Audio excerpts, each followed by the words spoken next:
Do'stlar, Fransiyaning tepa qismi Lil taraf. Lil degan shahri bor. Belgiya bilan chegaradosh.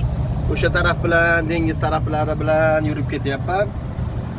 Endi manzarani qaranglar-da. Noyabr oyida, endi noyabr oyi. 2026-yil. Qoyil qolish kerak. Ko'm-ko'k hamma yoq. Fransiya. Mana. Endi tabiat vahshiy dahshat.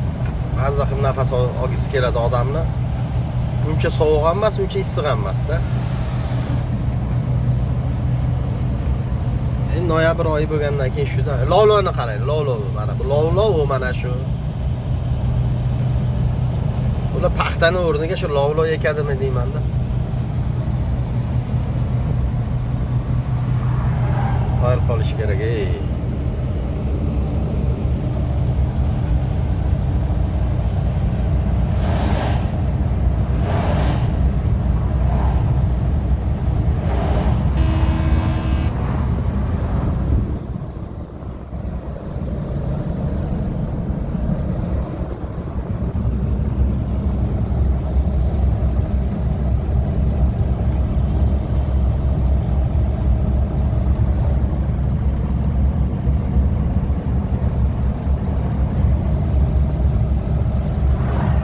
Yashash uchun yaxshi sharoitlar mavjud desam bo'ladi. Shunaqa do'stlar. Qaranglar.